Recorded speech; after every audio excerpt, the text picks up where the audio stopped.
ሰላም ጤና ይስጥልኝ እንደምን አምሽታችኋል ውድ ተመልካቾቻችን ከአባይ ቴሌቪዥን የሚተላለፍላችሁ የዕለተ ማክሰኞ ግንቦት 18 2018 አውደ ዜና ተጀምሯል። በምሽቱ የዜና ወጃችን በርካታ ዘገባዎችን ወደ እናንተ እናደርሳለን። የቢዝነስና የምጣኔ ሀብት ዘገባችንም ሰዓቱን ጠብቆ ይቀርባል። ዜናዎችን እየመራው ሀና ፍስሐ ከእናንተ ጋር ቆይታ አደርጋለሁ። አብራችሁን ቆዩ።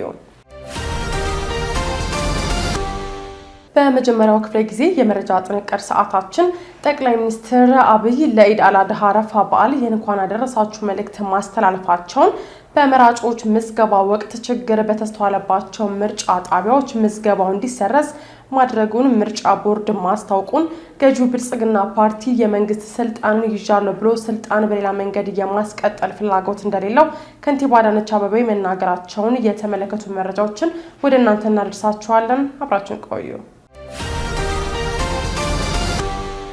ጠቅላይ ሚኒስትር ዶክተር አብይ ለኢድ አል-አድሃ አረፋ በዓል የእንኳን አደረሳችሁ መልእክት አስተላለፉ።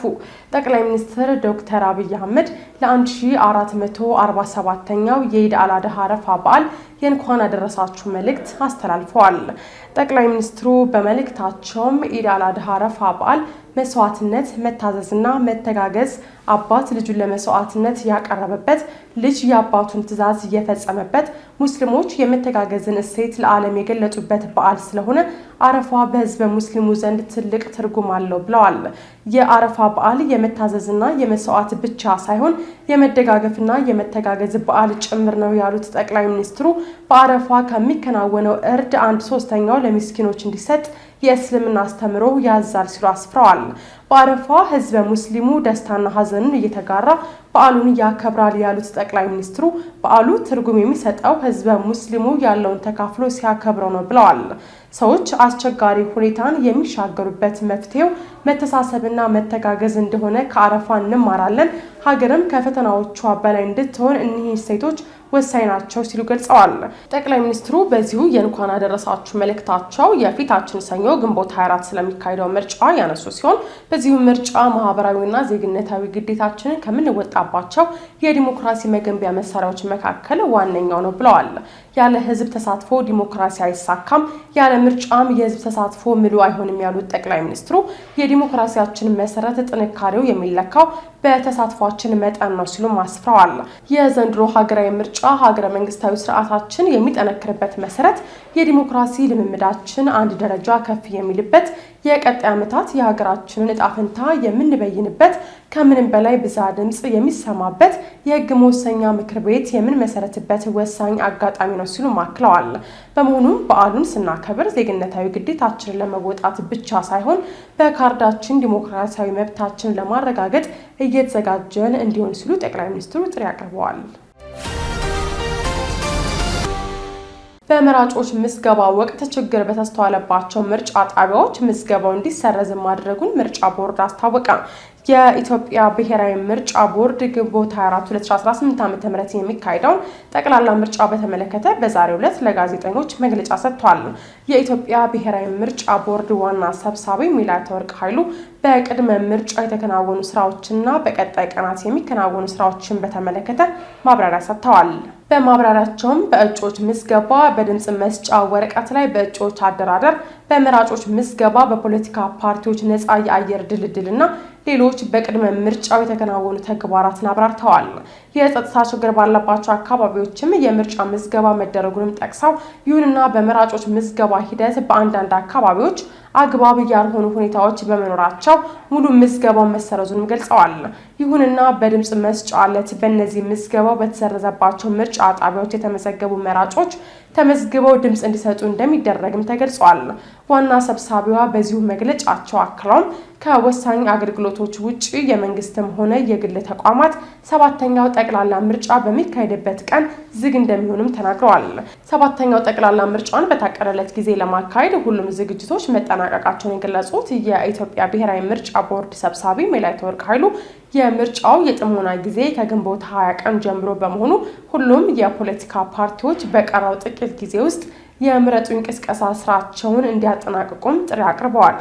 የምርጫ ቅስቀሳን በተመለከተ በማህበራዊ ሚዲያ የሚደረግ የምርጫ ቅስቀሳ እንደማይፈቀድና ይህንን ቅስቀሳ ሲያደርግ እየተገኘ የፖለቲካ ፓርቲ በሕግ አግባብ እንደሚጠየቅም ማሳሰቢያ ተሰጥቷል። ገዢው ብልጽግና ፓርቲ የመንግስት ስልጣንን ይዣለሁ ብሎ ስልጣን በሌላ መንገድ የማስቀጠል ፍላጎት እንደሌለው ከንቲባ አዳነች ተናገሩ። የአዲስ አበባ ከተማ አስተዳደር ከንቲባ ወይዘሮ አዳነች አቤቤ ብልጽግና ፓርቲ የመንግስት ስልጣንን ይዣለሁ ብሎ ስልጣን በሌላ መንገድ ለመቀጠል ፈጽሞ አያስብም ሲሉ ተናግረዋል። ወይዘሮ አዳነች ይህንን ያሉት ዛሬ ግንቦት 18 2018 ዓ.ም በአዲስ አበባ መስቀል አደባባይ በተከናወነ የፓርቲያቸው የምረጡኝ ቅስቀሳ ላይ ነው።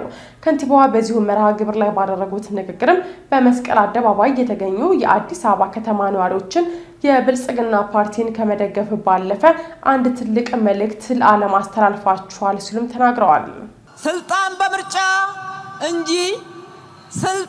በምርጫ እንጂ በጉልበት ወይም ደግሞ እንደ ቅርጫ የሚከፋፈል አለመሆኑን ዲሞክራሲያዊ ስርዓት የምናጸናበት ህዝባችን የስልጣን እውነተኛ ባለቤት መሆኑን የምናስመሰክርበት የፖለቲካ ስልጣን ከህዝብ ይሁንታ ውጪ ሊታሰብ እንደማይገባው አዲስ ምዕራፍ ከፋችም ነው። የነዋሪዎቹ መልእክት ከንቲባዋ ባንዳ ላሏቸው ኃይሎች ጭምር የተላለፈ መሆኑንም አስገንዝበዋል። ከምርጫ ውጪ ስልጣን ለማግኘት ሲሉ በባንዳነት ለተለያዩ የኢትዮጵያ ጠላቶች ለሚያገለግሉትም እንዲሁም ስልጣንን በጉልበት ለመያዝ ሀገራችንን የተለያየ ቦታ ላይ ለሚረብሹትም ጽኑ እምነታችሁን ዲሞክራሲያዊ ስርዓት ብቻ ብላችሁ ዛሬ እንሆ ምላሽ ሰጥታችኋል ሲሉም ከንቲባዋ ተናግረዋል። ከምርጫ ውጪ ስልጣንን ለማግኘት ሲሉ በባንዳነት ለተለያዩ የኢትዮጵያ ጠላት ለሚያገለግሉትም እንዲሁም ስልጣንን በጉልበት ለመያዝ ሀገራችንን የተለያየ ቦታ ላይ ለሚረብሹትም ጽኑ እምነታችሁን ዲሞክራሲያዊ ስርዓት ብቻ ብላችሁ ዛሬ እነሆ ይሄው ምላሽ ሰጥታችኋል። ብልጽግና የመንግስትን ስልጣን ይዣለሁ ብሎ ስልጣን በሌላ መንገድ ለመቀጠል ፈጽሞ አያስብም ያሉት ከንቲባዋ ለዚህ ነው ዳግም ምረጡኝ እያል ሌትና ቀን የምንጎተጉታችሁ ሲሉም ተናግረዋል። እንዲሁም ከ57 ሚሊዮን በላይ ዜጎች የሽግግር መንግስት ይመስረት የሚሉ አካላትን ጆሮ ዳባ ብለው ለመምረጥ ተመዝግበዋልም ብለዋል። ምርጫ ዲሞክራሲያዊነትን ማረጋገጥ የሀገር ታላቅ ህልማችንን ለማረጋገጥ ጭምር እድል የምናገኝበት ሌላው ምዕራፍ ነው። ብልጽግና የመንግስት ስልጣንን ይዣለሁ ብሎ ስልጣን በሌላ መንገድ ለመቀጠል ፈጽሞ አያስብም። ለዚህ ነው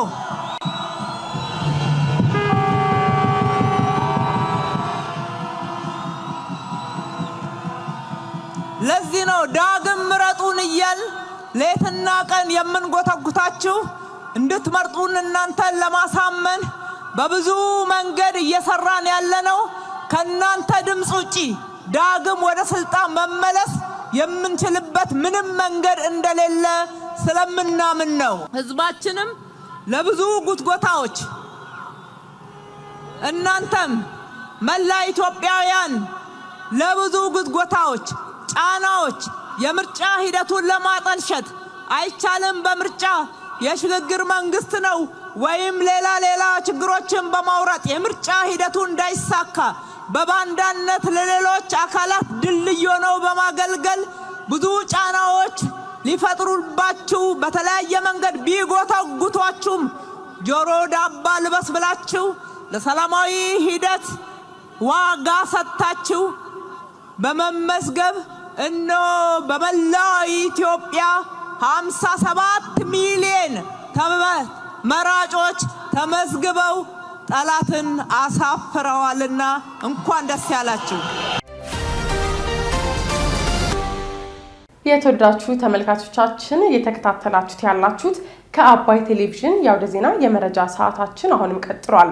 ወደ ሁለተኛው ዙር ጥንቅራችን ስናልፍ ደግሞ እስካሁን በኢትዮጵያ ምንም አይነት በኢቦላ ቫይረስ በሽታ የተጠረጠረም ሆነ የታመመ ሰው አልተገኘም ሲል ጤና ሚኒስቴር መግለጹን የሚኒስትሮች ምክር ቤት ባካሄደው 55ኛ መደበኛ ስብሰባ በተለያዩ ጉዳዮች ላይ ተወያይቶ 13 ውሳኔዎችን ማሳለፉን ጨምሮ ሌሎች ዜናዎችን ቴዎድሮስ አይቼው እንደሚከተል ያቀርባቸዋል። የሚኒስትሮች ምክር ቤት ባካሄደው 55ኛ መደበኛ ስብሰባ በተለያዩ ጉዳዮች ላይ ተወያይቶ 13 ውሳኔዎችን አሳለፈ።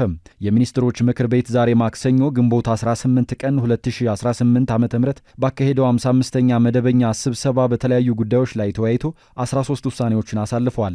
ምክር ቤቱ በቅድሚያ የተወያየው በሁለት የፋይናንስ ብድር ስምምነቶች ላይ ሲሆን የመጀመሪያው ለአርብቶ አደር ምግብና የኑሮ ዘይቤ ማሻሻያ ፕሮጀክት ማስፈጸሚያ የሚውል ከአፍሪካ ልማት ባንክ የ46 ሚሊዮን 300 ሺህ የአሜሪካ ዶላር እና ለሴፍቲኔት ፕሮጀክት ማስፈጸሚያ የሚውል ከዓለም አቀፍ የልማት ማህበር የ146 ሚሊዮን 100 ሺህ ኤስዲአር ብድር ስምምነቶች ናቸው። በመቀጠልም ምክር ቤቱ የተወያየው የፌዴራል ታክስ አስተዳደር አዋጅ ለማሻሻል በቀረበው አዋጅ ላይ ሲሆን የታክስ አስተዳደር አዋጅ ቁጥር 983/2018 ወጥቶ ሲሰራበት የቆየ ቢሆንም ባለፉት ዓመታት በሀገራችን በርካታ የኢኮኖሚ ለውጦች የተደረጉ በመሆኑ የታክስ አስተዳደር ስርዓቱን ከዘመናዊ ዓለም አቀፍ ልምዶች ጋር ለማጣጣም የቀረበውን አዋጅ በሙሉ ድምፅ ወስኗል።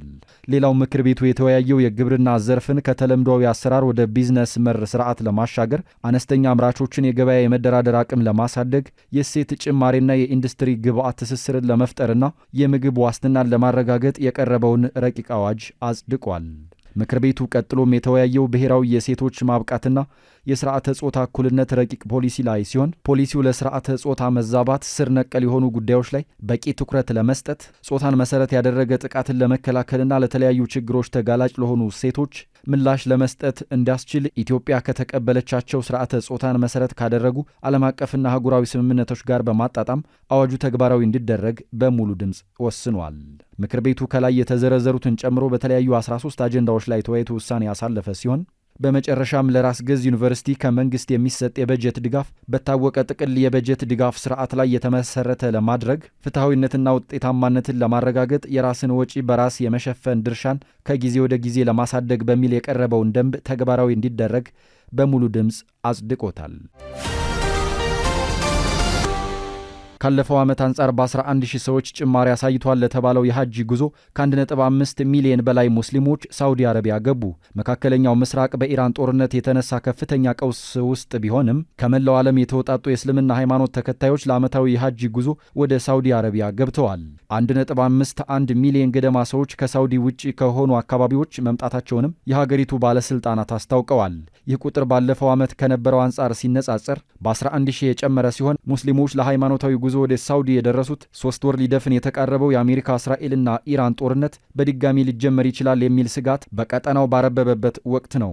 የሳውዲ መከላከያ ሚኒስትር ባለፈው ሳምንት በማህበራዊ ሚዲያ ገጹ በለቀቀው ቪዲዮም ከቅድስት ከተማዋ መካ ወጣ ያለ አካባቢ ላይ የአየር መከላከያ መሳሪያዎች መስፈራቸውን አሳይቷል። የአየር መከላከያ ኃይሎቹ የቅዱስ ስፍራዎችን ሰማይ በመጠበቅ እንዲሁም ሁሉንም የአየር ስጋቶች በመመከት የእንግዶችን ደህንነትና የአእምሮ ሰላም የማረጋገጥ ኃላፊነት አለባቸው ብሏል። ተጓዦች ለወራት ከዘለቀው እርግጠኝነት ማጣት፣ የአየር በረራ መቋረጥና የጉዞ ዋጋ መናር በኋላ ሳውዲ አረቢያ መግባት በመቻላቸው ደስተኛ መሆናቸውን ለኤኤፍፒ ተናግረዋል። ሐጂ ከእስልምና 5 አምዶች መካከል አንዱ ሲሆን የሚደረገውን በእስልምና የጨረቃ ካላንደር መሠረት በ12ኛው ወር መሆኑ ይታወቃል። የገንዘብ አቅምና አካላዊ ብቃት ያለው እያንዳንዱ አዋቂ ሙስሊም በሙሉ በሕይወት ዘመኑ ቢያንስ አንዴ ሊያደርገው የሚገባ ተግባር ነው። እስካሁን በኢትዮጵያ ምንም አይነት በኢቦላ ቫይረስ በሽታ የተጠረጠረም ሆነ የታመመ ሰው አልተገኘም ሲል ጤና ሚኒስቴር ገለጸም። በአንዳንድ የአፍሪካ ሀገራት እየተስፋፋ ያለው የኢቦላ ቫይረስ በሽታ እስካሁን በኢትዮጵያ ምንም አይነት የተጠረጠረም ሆነ የታመመ ሰው አልተገኘም ሲል ጤና ሚኒስቴር ገልጿል። በአፍሪካ ስለተከሰተው ኢቦላ ቫይረስ በሽታና በኢትዮጵያ እየተደረጉ ያሉ የቅድመ ዝግጅት ስራዎችን አስመልክቶ የኢፌዴሪ ጤና ሚኒስቴር ትናንት ግንቦት 17 ቀን 2018 ዓ.ም ባወጣው መግለጫ እስካሁን ድረስ በሀገራችን ኢትዮጵያ ምንም አይነት የኢቦላ ቫይረስ በሽታ የተጠረጠረ ወይም የታመመ ሰው አልተገኘም ብሏል። የዓለም ጤና ድርጅት WHO በግንቦት 9 ቀን 2018 ዓ.ም ባወጣው መግለጫ በዲሞክራቲክ ሪፐብሊክ ኦፍ ኮንጎ እንዲሁም በኡጋንዳ በቡንዲ ቡጊዮ ቫይረስ ዝርያ የሚመጣ የኢቦላ ቫይረስ በሽታ መከሰቱን ማስታወቁ ይታወሳል።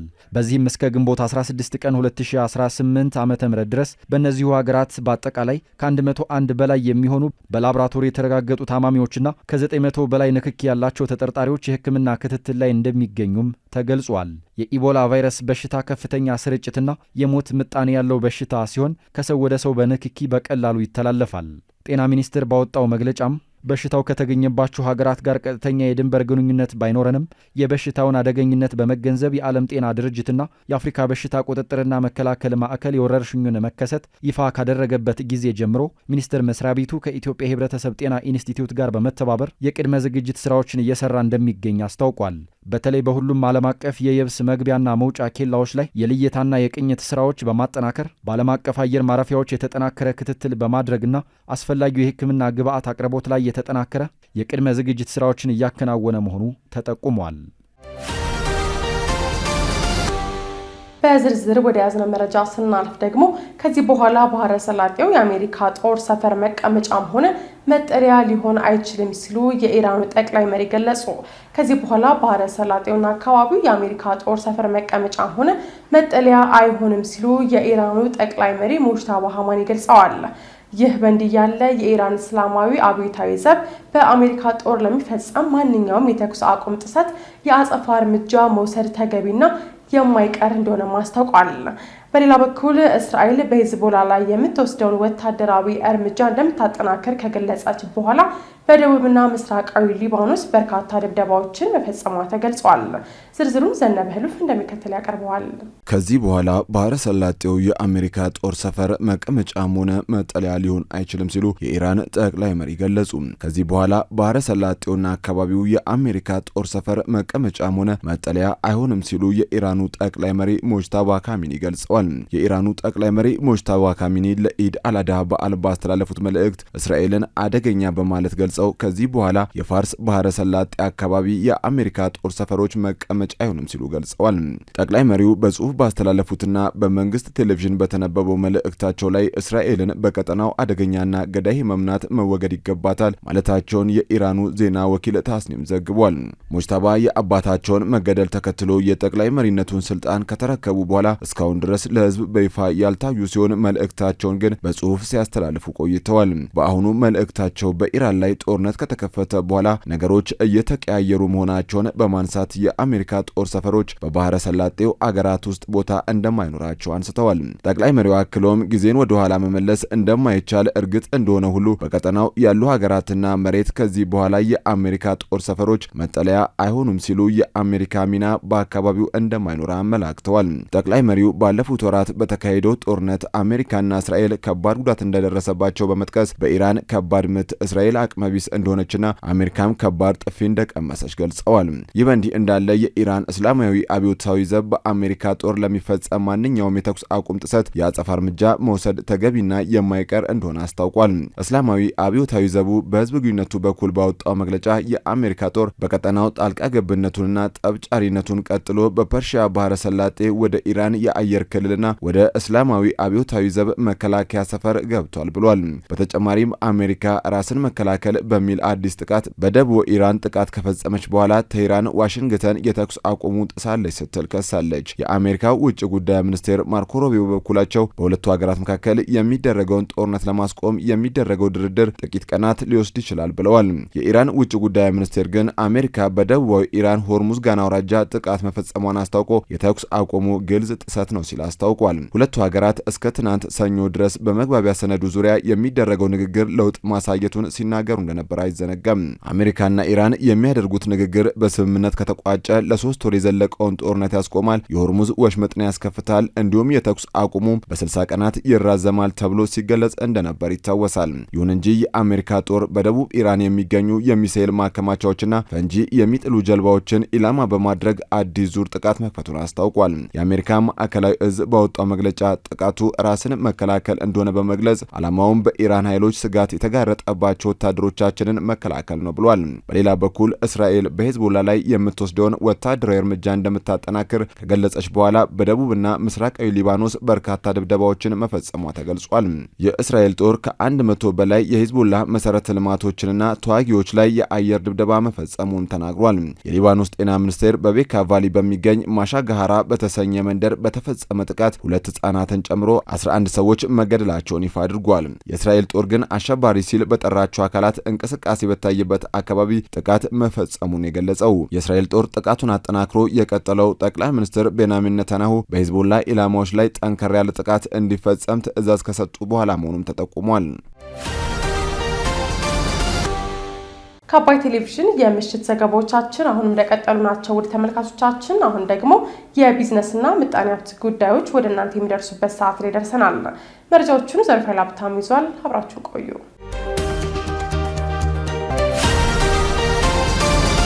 ወደ ቻይና የሚላኩ ምርቶች የውጪ ንግድ ፍቃድ በሁሉም ባንኮች እንዲሰጥ ተወሰነም። የኢትዮጵያ ብሔራዊ ባንክ ወደ ቻይና ሕዝባዊ ሪፐብሊክ የሚላኩ ምርቶች የውጪ ንግድ ፍቃድ በሁሉም ባንኮች እንዲሰጥ መወሰኑን ዛሬ በወጣው መግለጫ ላይ አስታውቋል። የኢትዮጵያ መንግስት ከቻይና መንግስት ጋር በነበረው አጠቃላይ የኢኮኖሚና የፋይናንስ ትብብር ስምምነት መሰረት ወደ ቻይና የሚላኩ ምርቶች የውጪ ንግድ ፍቃድ በኢትዮጵያ ንግድ ባንክ ብቻ እንዲሰጥ ቀደም ሲል መወሰኑን ብሔራዊ ባንክ አስታውሷል። ነገር ግን የሀገራቱን የውጭ ንግድ ዘርፍ ይበልጥ ለማቀላጠፍ ተወዳዳሪነትን ለማሳደግና ለላኪዎች ምቹና ተደራሽ የባንክ አገልግሎት ለመፍጠር ሲባል ይህ ቀደም ሲል ተጥሎ የነበረው ገደብ ሙሉ በሙሉ መነሳቱን ባንኩ አስታውቋል። በመሆኑም ከዛሬ ግንቦት 18 ቀን 2018 ዓ.ም ጀምሮ ወደ ቻይና የሚላኩ ማናቸውም የውጭ ንግድ ምርቶች የፍቃድ አሰጣጥ ሰነድ ማደራጀትና ተያያዥ የባንክ አገልግሎቶች በሀገሪቱ ውስጥ ፍቃድ ባላቸው በሁሉም ባንኮች በኩል መስተናገድ የሚችሉ መሆኑን ብሔራዊ ባንክ ገልጿል። ባንኩ ሁሉም የንግድ ባንኮች ከተለመዱት የውጭ ንግድና የውጭ ምንዛሪ መመሪያዎች ጋር በተጣጣመ መልኩ ለደንበኞቻቸው አገልግሎቱን እንዲሰጡ ማሳሰቡን ከብሔራዊ ባንክ የማህበራዊ ትስስር ገጽ ያገኘነው መረጃም ያመላክታል።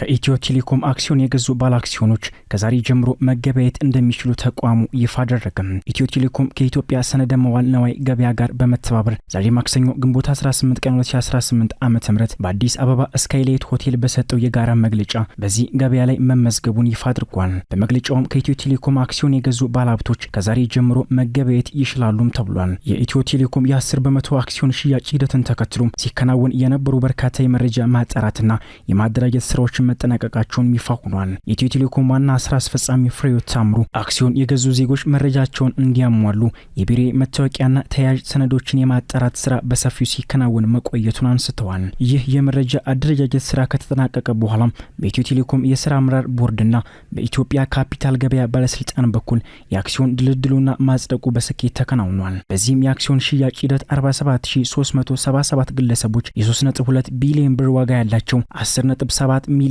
አክሲዮኖችን የገዙ ሲሆን ከነዚህ ውስጥም የ45000 ባለ አክሲዮኖች 10.1 ሚሊዮን አክሲዮኖች ወይም 96 በመቶ ሙሉ በሙሉ መጽደቁን ዋና ስራ አስፈጻሚው ይፋ አድርጓል። የመረጃ ማጣራትና የማጽደቅ ሂደቱ መጠናቀቁን ተከትሎም ከኢትዮ ቴሌኮም አክሲዮን የገዙ ባለ አክሲዮኖች ከዛሬ ጀምሮ መገበያየት እንደሚችሉም ተጠቁሟል። የኢትዮጵያ ሰነደ መዋዕለ ንዋይ ገበያ በይፋ ስራ መጀመሩን በተበሰረበት በጥር 2017 ዓ.ም ለመጀመሪያ ጊዜ በገበያው መድረክ ላይ መመዝገቡ የተገለጸው ወጋገን ባንክ ሲሆን ከ6 ወራት በኋላ ደግሞ ገዳ ባንክ ከአንድ ወር በፊት ደግሞ አዋሽ ባንክ በዚሁ ገበያ ላይ መመዝገባቸው ይፋ ተደርጓል።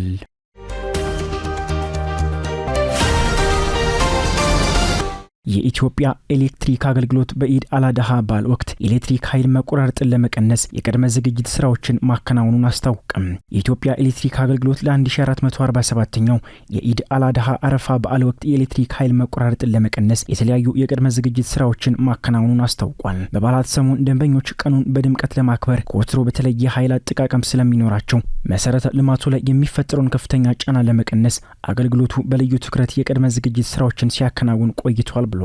ከበዓል አስቀድሞ ከተሰሩ ስራዎች መካከልም የመካከለኛና የዝቅተኛ ማሰራጫ መስመሮችን የመፈተሽ፣ የረገቡ የኤሌክትሪክ ገመዶችን የመወጠር፣ የእንጨት ምሰሶዎችን በኮንክሪት የመቀየር፣ የኃይል ጫና ያለባቸውን ትራንስፎርመሮች አቅም የማሳደግና አዲስ ትራንስፎርመሮችን የመትከል ስራዎችም ይገኙበታል። በዚህም አገልግሎቱ የሚያስተዳድረው ነባር መሰረተ ልማት ላይ ሙሉ ለሙሉ የቅድመ መከላከል ፍተሻ ያካሄደ ሲሆን ለኃይል መቆራረጥ መንስኤ ከሆኑ ግኝቶች መካከል በዋናው ኔትወርክ 80 በመቶ እንዲሁም በትራንስፎርመር 70 በመቶ የሚሆኑትን መቅረፍ መቻሉን ነው ያስታወቀው።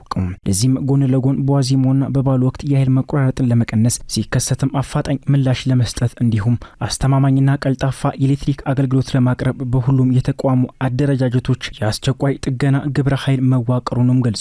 በተጨማሪም በበዓሉ ዕለት በተመረጡ ማዕከላት የካርድ መሙላት አገልግሎት የሚሰጥ ሲሆን ሆኖም የቅድመ ክፍያ ቆጣሪ ተጠቃሚ ደንበኞች የገዙትን የኃይል መጠን ማለቅና አለማለቁን ማረጋገጥ ይኖርባቸዋል ሲል አገልግሎቱ ማስታውቋል። ደንበኞች ከአገልግሎት አሰጣጥ ጋር የተገናኘ ጥቆማ ወይም መረጃ ለመስጠት የአገልግሎቱን የማህበራዊ ሚዲያ ገጾችን መጠቀም ወይም በአቅራቢያ ለሚገኝ የአገልግሎት መስጫ ማዕከል ማሳወቅ ይችላሉ ሲል ገልጿል።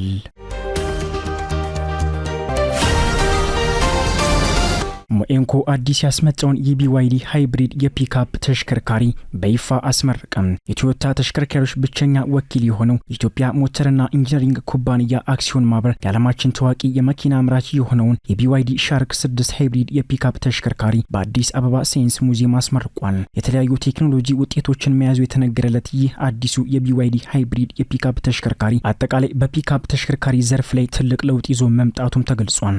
ተሽከርካሪው ኤሌክትሪክ ሲስተም እንዲሁም ሃይብሪድ ሲስተም እንዳለው የተገለጸ ሲሆን ይህም ተሽከርካሪው ነዳጅ ባይኖረው ቻርጅ በማድረግ ለመጠቀም እንደሚያስችልም ተጠቁሟል። ተሽከርካሪው 8 ኩንታል የመሸከም አቅም እንዲሁም 2.5 ቶን ተጎታች የመያዝ አቅም እንዳለው የተገለጸ ሲሆን በአራት አይነት ቀለሞች ማለትም በነጭ፣ በጥቁር፣ በሰማያዊና በቬዥ መቅረቡም ተጠቁሟል። ተሽከርካሪው ከመሬት ያለው ከፍታ በተለያዩ መልክዓ ምድር አቀማመጦች በምቾት ለማሽከርከር የሚያግዝ ሲሆን በውስጡም 360 ዲግሪ ለማየት የሚያስችል ስክሪን፣ ዋየርለስ ቻርጀርን ጨምሮ የተለያዩ አዳዲስ አገልግሎቶችንም ይዟል። ከዚህ በተጨማሪ በቢዋይዲ ድርጅት የሚሸፈን ለባትሪ የ8 ዓመትና ለመኪናው የ6 ዓመት ዋስትና ወይም የ150,000 ኪሎ ሜትር ዋስትና እንዳለውም ተጠቁሟል። ይህ ዘመናዊና ቀልጣፋ ተሽከርካሪ የኢትዮጵያን የትራንስፖርት ዘርፍ በቴክኖሎጂ ለማገዝ ትልቅ ሚና ይኖረዋል የተባለ ሲሆን ተሽከርካሪውን በተለይም ከፍተኛ የነዳጅ ወጪ ለመቀነስ ለሚፈልጉ ድርጅቶች፣ የመንግስት ተቋማትና ግለሰቦች እንዲሁም ለከተማም ሆነ ለገጠር መንገድ ተመራጭ ያደርገዋልም ተብሏል። ስትከታተሉት የነበረው የዕለተ ማክሰኞ ግንቦት 18 ቀን 2018 ከአባይ ቴሌቪዥን የአውደ ዜና የመረጃ ጥንቅራችን ይህንን ይመስል ነበር። አብራችሁን ስለነበራችሁ ከልብ እያመሰገን በያላችሁበት መልካም ምሽት